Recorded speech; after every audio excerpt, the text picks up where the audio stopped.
What's going on, everybody? Welcome back to another episode of the Coach Steve Show podcast, where today we're going to talk about the pin, pull, run game in your simple offense, simple spread offense. We're going to dive into pin and pull. It is not, but it's similar to buck sweep, but it's not necessarily buck sweep. It's a play that's evolved over time and based off of zone blocking, but you can kind of steal gap scheme blocking style runs with it, from buck sweep. So we're going to talk about the pin and pull, how to run it, different ways to block it, and all that good stuff. So make sure you hit the like button and the subscribe button on the Coach Steve Show YouTube channel. Please follow and rate it on Apple and iTunes, all that good stuff. If you want to be on the podcast, shoot me a message at Coach_Steve72 and we'll make it work to talk some football. Get out, if there's a thing you love running on defense, love running on offense, and you want to talk about it, come on and talk about it, and we'll get it going and talk about life and football and culture and everything else in between. Everybody has a story. Everybody wants just to talk, so we can get you on here. So today we're going to talk about the pin and pull blocking to the pin and pull run play. Again, it is not buck sweep. Buck sweep is your both guards pull all the time, but there are similarities. That'll be a whole nother video, but let's talk about what pin and pull is. Then we can talk about what buck sweep is on a different video, and then you could see the similarities. But there are similarities. It's based off of zone blocking, because you never really know who's going to pull. So we're going to talk about it. So let's dive into a very simple way that I have done. I've seen guys do, but then I've also done running the pin and pull. So one of the first things when I say to run pin and pull is a lot of down blocking for me. So I could steal reps from trying to teach, power or GT, anything like that, because to me, it's a lot of down blocking. You're not quite getting the same double team effect that you would do on zone. Now, the reason why it's zone is because you never really know who's going to pull. On buck sweep, you want both of the guards to pull. But after that, the play is actually pretty similar. I have run pin and pull out of a complete 10 personnel spread. It doesn't have the same effect, so I'll show you guys how to do that. But for right now, we're going to start in a wing right look. So X and H on the left side. Y is on the right side as a wing. Z is out on the line of scrimmage, and it can be ran against any front. Now, the reason why you want a wing is because you really want a down block to help seal the edge. Now, the pin and pull and even close to buck sweep, the play could still hit, behind the second guard or up in the gap. The reason why a lot of people, for me, talking to people and reading it, that they go off of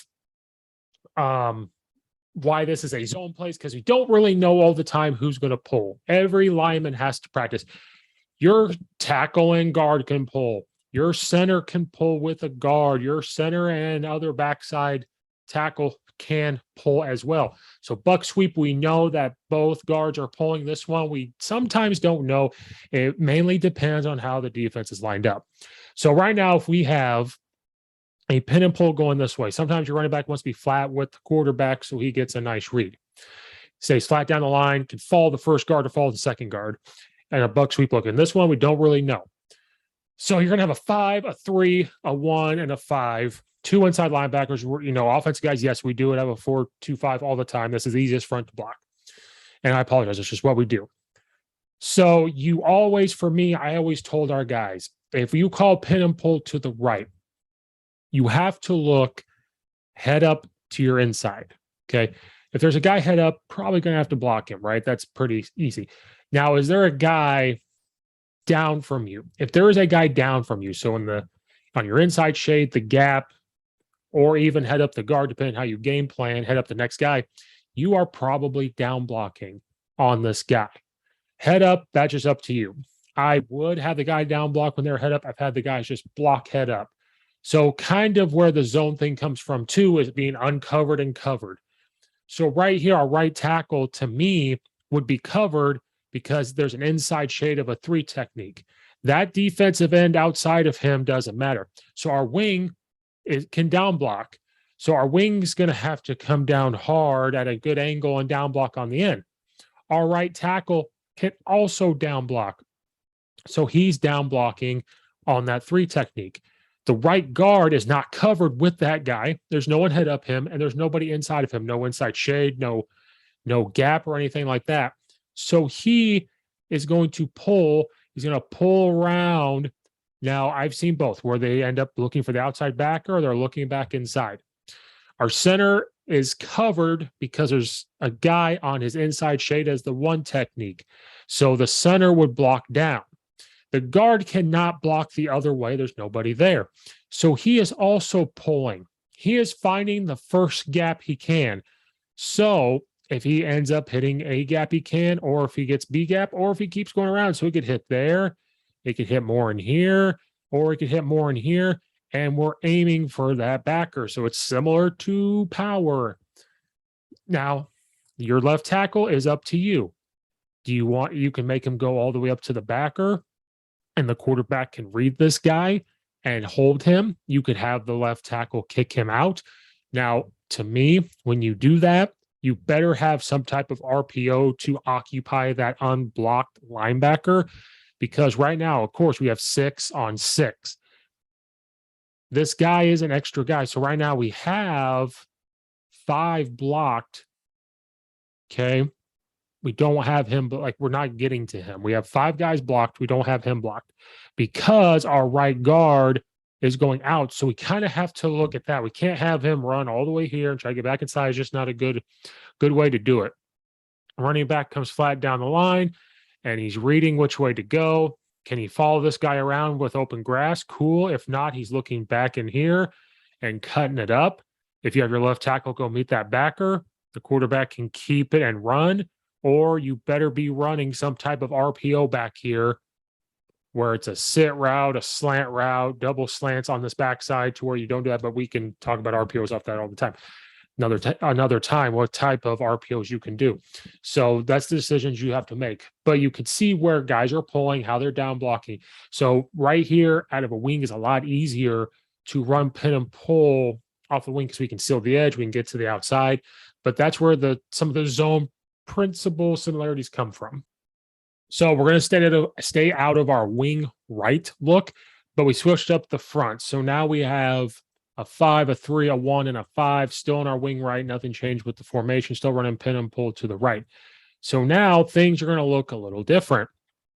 How are we going to, who do we know who's going to pull? So we still have this 5 technique. You'll probably always have a 5 technique or someone hit up the tackle. You'll never have probably this guy arc release until we get to RPO stuff. So the wing is still going to come down hard on this, this 5 technique, the 6 technique. Now, the right tackle now has nobody to down block on. So you have 2 choices. You could have him go straight up to this backer, or if you want to try, you have him pull all the way around. This time, the right guard does have somebody on the inside. So he's going to down block. Center has nobody. So guess what? He's going to pull around and find the first gap. It might be all the way out here. It might be right here for that backer. For me, I would just have him pull and get inside for that backer right now. Left guard has somebody he can down block or kick out. So he's going to kick out here. Left tackle, again, depending on what you're doing, do you want them to double team and get to that backer? That's a good option. Do you want the left tackle to kick out, left guard kick out, and you run RPO behind there? Cool. That's what I would do. I would have control of this line of scrimmage, or have him come down, they get to that backer, and the quarterback reads him, one or the other. You can't be wrong with that. Running back does his same read. He's coming flat down the line. He's either getting outside or he's getting here. He's reading what's happening on the block out here. If this guy comes flying up, he's going to run behind the center. If he does get blocked pretty good and we can follow that guy, cool. But now you see where there was a center pulling this time and our right tackle.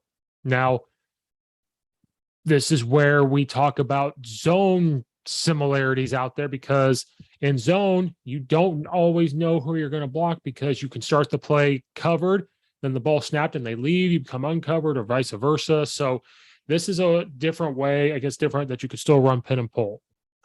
Out of the exact same look that we talked about, to draw it up a little bit clearer, out of the wing right, still the same front we had just talked about. Your Y still coming down hard, that's not negotiable. If you wanted the right tackle to go meet this backer, you absolutely can. The right guard would still come down that one. The center's pulling around, getting outside. Then this decision to double team to here can still work. Now you're just following the one guy trying to get out here. This one's a little more tough because if the quarterback makes the wrong read and the end makes the play, if the center's having a hard time getting all the way around there because centers normally don't pull all the time, it's normally guards and everything like that. But it's still pin and pull because we really don't know. And there might be times you have three guys pulling, but here's a different way to look at it with that same front. And instead of, we talked about the tackle pulling or anything, you don't want them to do that. This is just having your center. So let's talk about, like I said at the very beginning, where you don't have a wing and you still try to run pin and pull. I've done it. It's different. People don't like it. I have, just to kind of keep the defense honest and say, how are we going to block this? So we're going to keep the 5-3-1-5. We're going to run pin and pull to the left this time. I always go right for some reason. We're going to go to the left.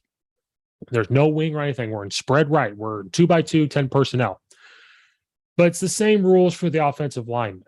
So now here's how it would work. Your tackles are this left tackle is technically uncovered to the, or he's technically covered because of the inside guy. He's not kicking out the guy. So right now he would come down hard on that 3 technique. The left guard is uncovered. So he's going to pull around like a full block and hit that guy. The center has a 1 technique. He's coming down hard. The right guard's pulling around. He's either aiming a gap or he's trying to find the next gap, aiming for a backer, depending on which way he goes. This is where you have to make a decision. Do you want the right tackle to kick out? Do you want him to get up to the other backer and the quarterback read him? Do you want to RPO it? I've done where the quarterback reads the back end, so that way we keep inside zone principles. So I could tell my guys, if we are running pin and pull to the left and you're the right tackle, you are treating it like inside zone blocking. So when you hear pin and pull to the left, it is inside zone left for you. Left tackle, when we are running inside or pin and pull right, it is inside zone right for you. Just a way to make it simple. Running backs, nothing changes, and you can RPO it. We'll talk about a different RPO video on plays later, what you can do, but this is the base running for pin and pull, and this is a way to do it without your wing back. So again, no wing. We're in our 10 personnel 2x2. I just flipped up the front. So it's a 5-1-3-5. Still, it's all same blocking rules. Is there somebody for you to down block on and everything else? If there's not, you're the one pulling. Now, this is where it gets tricky and it game plans. So if you've got the 5-1-3-5, you've always told your left tackle, hey, you're not pulling unless if you can get blocked down 4, you're the one pulling. So you have a decision. He can't down block on anybody. Do you want him to kick that guy out? You absolutely can. Do you want him to just down block to the Mike linebacker? You can. That would mean the left guard is blocking down hard on the 1 technique. The center's pulling around to kick out the end. Now, here's where you decide on what you want, because we just said you can have your right tackle make it like inside zone, unless you can get blocked for. So if you can get blocked for, the right guard's coming down on this 3 technique. Now your right tackle can pull and aim for there. So we're kicking a guy out, or you can have your left tackle kick out. Center pulls around, finds a part. The right tackle comes around, cleaning up a scraping linebacker, and the quarterback can now read this end. So that way that end is taken care of. If he runs really hard, he pulls it and runs. If, he sits there, he's going to hand it off. Or that's why, or you can RPO it, obviously, but if you have no one to block that end, I don't recommend RPOing it. So if this is how you're going to block it, with wings, it's different. If you want to go by 10 personnel, you may want to tell them, hey, we're always just going to read the backside in. So that's where your zone principles come from. So your quarterback's not really learning anything new. It's just different footwork, and he's still reading the backside in. We can try to take care of the linebackers. You could have the wide receivers run something, but we're not even going to throw it to them. We're going to tell them we are. That's the secret to wide receivers. Not going to throw it to you all the time, depending on what you run. And that way, everybody is taken care of. So this has been some of the pin and pull stuff here. So it could still be around 10 personnel, but you could see where it might be a little more difficult if you don't have that wing able to down block. It makes life a lot easier. So that is a simple way that I have run pin and pull. If you ever want to run it, you make the decision. Do you want to do it out of 11 personnel with your wing, which is easier? Do you still want to try to do it out of 10 personnel, but RPO it, kick out the end? Do you want to be able to let the quarterback keep it and run? So that way it almost becomes automatic handoff to run behind the guys pulling. You can. It's a unique way to run zone because you have the zone principles to it. You can steal reps from your gap runs because they're down blocking and doing all that fun stuff. And it's just a fun way to get guys pulling that normally don't. Sometimes your tackle is going to pull. Sometimes your center is going to pull, and it's fun. And the guys up front don't know. The defense is never really going to know who's pulling. So hopefully somebody got something out of that. That is pin and pull against an even man front. We'll do another one against an odd man front, and we'll talk about RPOs off a different video. We're just going to keep adding on to these videos. So again, thank you. Like and subscribe to the YouTube channel. Follow it, rate it, give it a rating on Apple and iTunes. If you want to be on the podcast, send me a message at coach_Steve72 on Twitter. We'll get it going. Check out all the other videos. Thank you guys so much for watching and or listening. This is Coach Steve, and we will see you next time.